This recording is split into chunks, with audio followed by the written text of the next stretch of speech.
After 13 years together, I'm still discovering new things about Gabriel. It's incredible. I thought it was impossible at this point in our relationship, but it's not.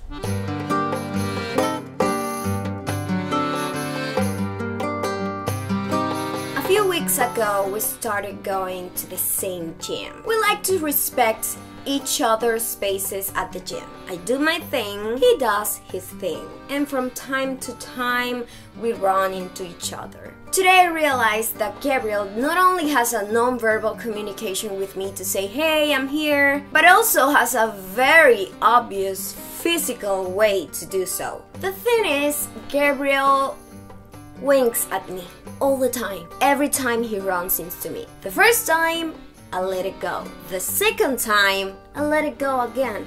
The third time, it was already like, hey, people who see this from the outside might think this guy is harassing me. And I thought, this is not something new. Actually, Gabriel has been winking at me since forever. He's a winker. We went to eat and he was very passionate about something he was saying, and to make it clear, to put some emphasis at the end of his argument, he does it again. So I say, hey Gabriel, you know, today I realized you do something I hadn't noticed in all these 13 years. You wink at me all the time to greet me at the gym or to say, I know what I'm saying.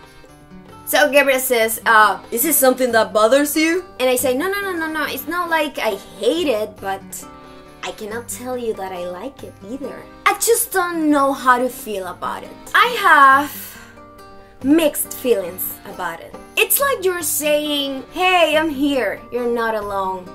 Or, I'm watching you. Mixed feelings. It's not that I hate it, but it confuses me a lot. So we kept eating, that's what we do. We eat and think about weird things. We were eating and I mentioned that if there were a God, it would be bread. I don't know where that's coming from, but it's just true. Bread is the best thing humans have invented. Every time I eat something that I like a lot, I say, this tastes like God. I mean, it's the most divine thing that has ever existed. Obviously, this whole metaphor is pretty weird because I'm not religious. But Gabriel insists he is. He says he is. I don't think so.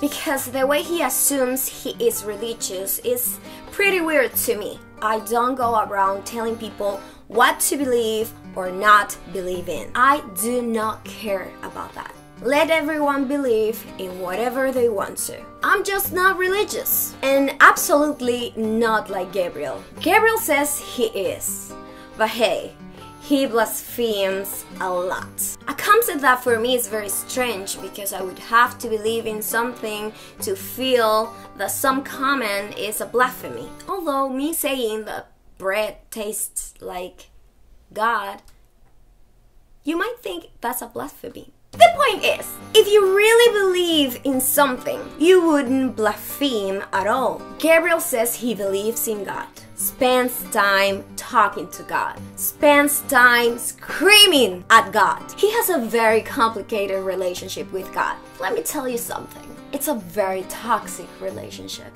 I see it from the outside. I don't want to be part of that. I don't want to be either of the two parties. It's kind of awkward, you know? I prefer to stay here. But he insists that despite their complicated relationship, he really believes in God. Gabriel says that all the good things that happen to us happen because he has an intense relationship with God. According to him, he believes for the both of us. His faith is big enough to keep us both protected most of the time. At that exact moment, a piece of my divine bread gets in my glass of water. And he says, you see, that's why bad things happen to you and not to me. And I say, oh please Gabriel, I can make a list with all the bad things that happen to you constantly. Regardless, you're obviously God's BFF. He goes, those bad things happen for a reason. God does those things to make us learn. He even put his own son on a cross. And I say, oh Gabriel, a father that led his own son to be stoned to death and nailed to a cross. Forgive me, but I don't want that kind of dad. Gabriel goes, oh no, he's doing it for a reason. For what? And Gabriel says, oh, after all the suffering comes the prize. And the prize is the promise of eternal life. Eternal life? Why would you want to live eternally? Who wants to live for eternity? That is way too long. Too much time. It sounds awful, scary. It sounds like jail to me. It's too long. Gabriel says, well, I do believe in eternal life. In fact, if I get to go there, which I will, because I believe in God, I hope you and I meet again. And I go, what? No. Look, it was very clear in the contract, until death do us apart. Don't come now with this. Can you imagine me in heaven? I would be like, oh my God, what a beautiful place. Look at the cute clouds. I have wings, I can fly. Bread that doesn't make you fat. Me in heaven, even though I'm not religious? Winning! And suddenly, out of nowhere, you arrive and you wink at me? Get out of here!